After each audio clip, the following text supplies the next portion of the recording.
Football and family have shaped the course of Michael Long's life.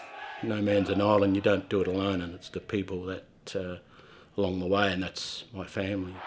Away goes Michael Long. In 1989, a young man from the Tiwi Islands was drafted to the Essendon Bombers, the start of a Hall of Fame career. And that is just absolutely perfect football by Michael Long. But the one thing I knew, I could play football. I could rely on my football to do the talking for me. In 1995, Long found his voice after an ugly on-field incident where Collingwood player Damien Monkhurst used a racial slur against him, sparking groundbreaking change in the AFL. The AFL have to face up to us, and it's not allowed to happen. It shouldn't happen. Straight after the game, obviously spoken to the club that we needed to put something into place to protect not just Indigenous players, but all players with different backgrounds. His stand against racial abuse led to the AFL creating an anti-racial vilification code, the first policy of its kind in professional sport. But it came at great personal cost. I had so many different letters and death threats, and they came every day. Trying to focus on your football, you had that in the back of your mind as well, and we were having our first child and the media at your front doorstep.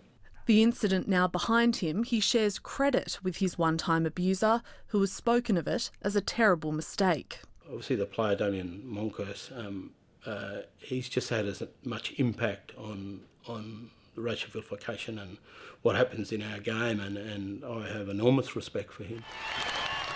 When his playing career ended after 2 grand finals and a Norm Smith medal, Michael Long, the son of Stolen Generation survivors, set his sights on elevating Indigenous affairs on the national stage. Obviously in 2004, ATSIC had been abolished. I think I come back from a funeral and thought, what's happening? We'd lost any type of voice or working at the government at the highest level. Dubbed the Long Walk, he vowed to trek 650 kilometres from Melbourne to Canberra, seeking a meeting with then Prime Minister John Howard and raising public awareness for Indigenous issues. We want a commitment tomorrow to go forward. Part of what we've been walking for and fighting for. The integral moment was meeting the Prime Minister, but most importantly, we got the message out there to Australia even before we got to Canberra. He reprised the journey in 2023, seeking support for the Voice to Parliament referendum.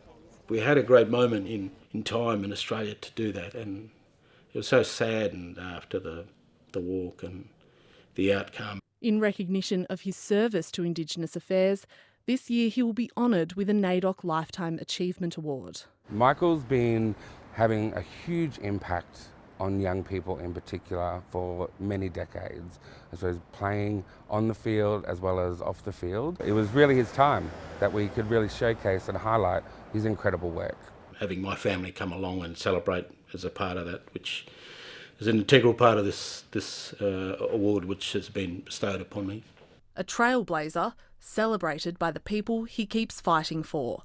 Dana Morse, ABC News.